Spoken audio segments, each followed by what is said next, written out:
दोस्तों भारत और इंग्लैंड की टीम के बीच में पहले टेस्ट का दूसरा दिन खेला गया और आज का दिन बेहद ही रोमांचक देखने को मिला, जहां दूसरे दिन भारत और इंग्लैंड के बीच में कांटे की टक्कर देखने को मिली। तो ऐसे में आज हम आपको इस वीडियो में बताएंगे भारत और इंग्लैंड के पहले टेस्ट के दूसरे दिन का पूरा रोमांचक हाईलाइट। तो ऐसे में आप इस वीडियो को अंत तक जरूर देखिएगा, लेकिन इससे पहले अगर आप भी भारतीय टीम के बहुत बड़े फैन है तो आप इस वीडियो को एक लाइक जरूर कर लीजिएगा।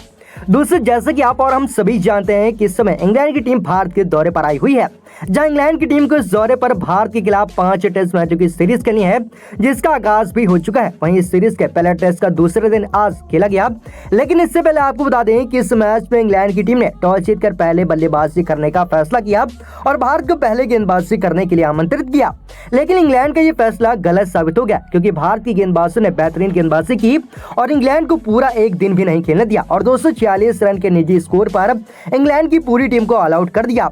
बता दें कि इंग्लैंड के लिए कप्तान बेन स्टोक्स ने सबसे ज्यादा 70 रनों की पारी खेली। इसके अलावा बाकी के बल्लेबाज इंग्लैंड के लिए ज्यादा कुछ कमाल नहीं कर पाए। वहीं भारत की ओर से गेंदबाजी में जडेजा और अश्विन को 3-3 विकेट मिले। इसके अलावा अक्षर पटेल और बुमराह को 2-2 विकेट प्राप्त हुए। जिसके बाद में अपनी पहली पारी में बल्लेबाजी करने उतरी भारत की टीम ने पहले दिन का खेल समाप्त होने तक 119 रन बना लिए थे, 1 विकेट के नुकसान पर, और जहां जायसवाल 76 और गिल 14 रन बनाकर नाबाद रहे। जिसके बाद आज दूसरे दिन का खेल शुरू हुआ। भारत की ओर से जायसवाल और गिल बल्लेबाजी करने के लिए मैदान पर उतरे। आज एक बार फिर इन दोनों पर जिम्मेदारी थी कि शुरू में भारत को अच्छी शुरुआत दिलाई जाए, लेकिन आज के दिन के पहले ही ओवर में रूट ने जायसवाल को आउट कर दिया और भारत को दूसरा तगड़ा झटका दे दिया। जहां आपको बता दें कि जायसवाल ने भारत की टीम के लिए 74 गेंदों पर 80 रनों की धमाकेदार पारी खेली। इस पारी के दौरान जायसवाल ने 10 चौके और 3 छक्के लगाए। उसके बाद में बल्लेबाजी करने के लिए आए केएल राहुल। जिसके बाद में राहुल और गिल ने मिलकर भारत की टीम की पारी को संभाला और एक साझेदारी बनानी शुरू कर दी, जहां दोनों ही बल्लेबाज शुरू में अपना समय ले रहे थे और सिंगल डबल से पारी को आगे बढ़ा रहे थे। वहीं खराब गेंद मिलने पर उसका काफी फायदा भी उठा रहे थे, जहां इन दोनों ने धीरे धीरे बल्लेबाजी करते हुए 32वें ओवर में भारत की टीम के स्कोर के 150 रनों के पार पहुंचा दिया। और अब ये दोनों बल्लेबाज सेट नजर आ रहे थे, लेकिन पारी का 35वां ओवर लेकर आए हॉटली ने शुभमन गिल को आउट कर दिया और भारत को तीसरा झटका दे दिया। जहां आपको बता दें कि गिल ने भारत के लिए 66 गेंदों पर 23 रनों की पारी खेली और इसके बाद में बैटिंग करने के लिए आए श्रेयस अय्यर। जिसके बाद में अय्यर और राहुल ने मिलकर भारतीय पारी को आगे बढ़ाया और एक साझेदारी बनाकर भारत के स्कोर को आगे बढ़ाने की ओर ले गए।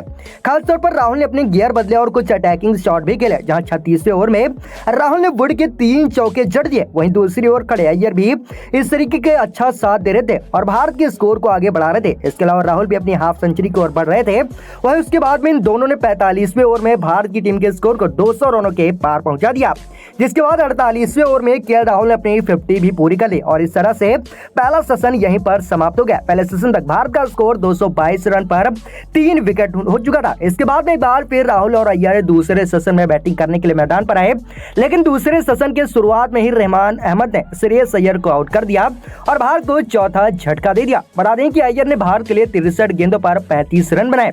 वहीं जिसके बाद में बल्लेबाजी करने के लिए आए रविंद्र जडेजा। जिसके बाद जडेजा और राहुल ने भारत की टीम की पारी को संभाला और आगे बढ़ाकर साझेदारी बनानी शुरू कर दी, जहां राहुल अलग ही लय में दिख रहे थे और ताबड़तोड़ बल्लेबाजी कर रहे थे। इसके अलावा दूसरी ओर खड़े जडेजा भी राहुल का अच्छा साथ निभा रहे थे और वो भी भारत का स्कोर आगे की ओर ले जा रहे थे, जहां 57वें ओवर में राहुल ने 2 चौके लगाकर भारत के स्कोर को 250 रनों के पार पहुंचा दिया।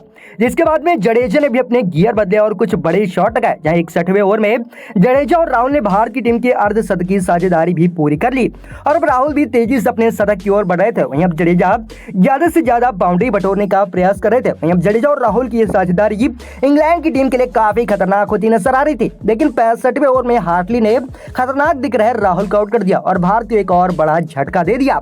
बता दें कि केएल राहुल ने भारत के लिए 223 गेंदों पर 87 रनों की महत्वपूर्ण पारी खेली और उसके बाद में बल्लेबाजी करने के उतरे केएस भरत। जिसके बाद में भरत और जडेजा ने जिम्मेदारी संभाली और भारत की टीम की पारी को स्कोर को आगे बढ़ा दिया।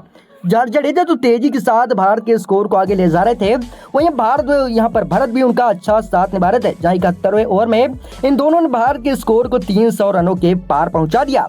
जहां रविंद्र जडेजा भी अपनी हाफ सेंचुरी की ओर बढ़ रहे थे। जिसके बाद दूसरे सेशन का खेल यहीं पर समाप्त हो गया।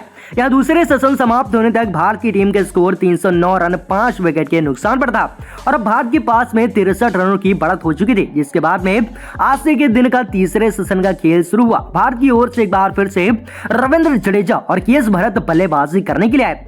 जहां इस सेशन के शुरुआत में भी भरत और जडेजा ने संभल कर बल्लेबाजी की और सिंगल डबल से पारी को आगे बढ़ाया। इसके अलावा खराब गेंद मिलने पर उसका भरपूर फायदा भी उठाया और बाउंड्रियां बटोरनी शुरू कर दी। जहां केएस भरत भी काफी अटैकिंग मोड में बैटिंग कर रहे थे, तो तेजी से स्कोर को आगे ले जा रहे थे। जिसके बाद 83वें ओवर में जडेजा ने भारत के लिए अपनी हाफ सेंचुरी भी पूरी कर ली, जहां भारत की बढ़त भी काफी तेजी के साथ बढ़ रही थी, जिसके चलते दबाव इंग्लैंड पर साफ तौर से नजर आ रहा था। वहीं 87 ओवर में भारत और जडेजा ने भारत की लीड को 100 रनों के पार पहुंचा दिया, जिसके बाद अगले ओवर में भारत का स्कोर 392 रनों के पार पहुंच गया। लेकिन 83वें ओवर में जो रूट ने केएस भरत को एलबीडब्ल्यू आउट कर दिया। बता दें कि केएस भरत ने भारत के लिए 81 गेंदों पर 41 रनों की पारी खेली और उसके बाद में भारत की ओर से बल्लेबाजी करने के लिए उतरे रविचंद्रन अश्विन, लेकिन अश्विन भी भारत के लिए कुछ ज्यादा नहीं कर पाए और वो रन आउट हो गए। बता दें कि अश्विन भारत के लिए सिर्फ 1 रन बना सके, जिसके बाद में एक और ऑलराउंडर अक्षर पटेल बैटिंग करने के लिए, जिसके बाद अक्षर पटेल और रविंद्र जडेजा ने मिलकर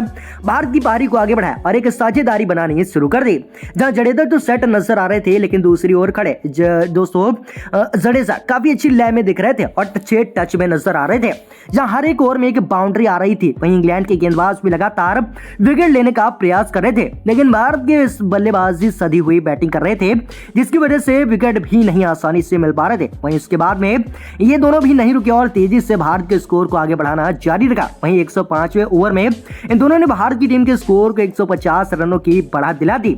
वहीं दोस्तों आज के दिन के लास्ट कुछ ओवर में जडेजा और अक्षर ने इंग्लैंड के विकेट नहीं दिया, अटैकिंग बल्लेबाजी की। जहां आज के दिन के लास्ट ओवर में अक्षर पटेल ने 2 चौके और 1 छक्का लगाकर आज के दिन का खेल समाप्त किया और इस तरीके से भारत की टीम ने दूसरे दिन का खेल समाप्त होने तक 421 रन के साथ 7 विकेट के नुकसान पर बना लिया है।